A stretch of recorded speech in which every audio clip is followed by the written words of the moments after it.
I want to tell you a story. It's a bit embarrassing, actually. A few years ago, we invited a speaker from the UK to come and give us a talk in the town that I was living. My friends and I were standing outside the lecture theater and we're watching people come in and fill up the seats. One particular young girl stood out to me, and she stood out for all the wrong reasons.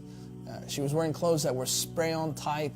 She had a face full of makeup. She had one of these half, sort of loosely tied hijabs going on.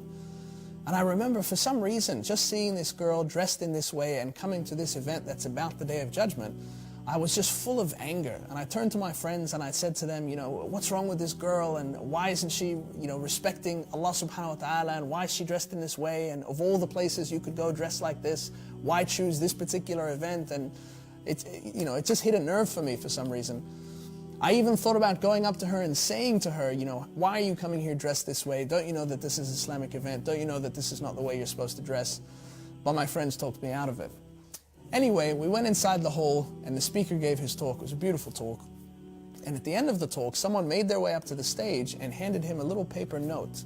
He unfolded it on the stage and he read it, and it said that there's two non-Muslim women in here that want to come on stage and say their shahada. They want to accept Islam.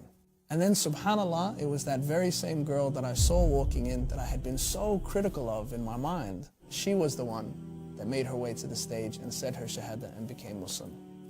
Now, instantly, I felt like the scum of the earth. I felt like the lowest living thing on planet Earth. I felt, who was I to judge this girl? I had no idea who she was or what stage of Iman she was at or what she knows about Islam, because she wasn't Muslim. And then something even more serious came to mind for me. What if I had gone up and spoken to her? What if I was, in that moment, angry, upset, and we know that anger is from the shaitan?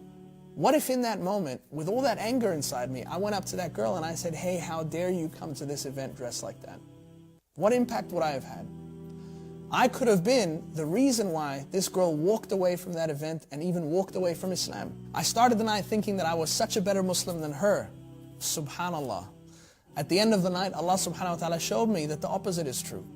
When someone says their shahada, Allah subhanahu wa ta'ala takes all of their previous bad deeds and converts them all into good deeds. So by the end of the night, all she had in her scales were good deeds and not a single bad deed, but I still had mine. So she walked away from that night a far better Muslim than me. We have to be careful not to drive people away from Islam, but instead only to be a force to push people closer to Allah subhanahu wa ta'ala and closer to Jannah. It's a lesson I hope I'll never forget. Never judge anyone else. You don't have the whole story. Everything I have, everything I own.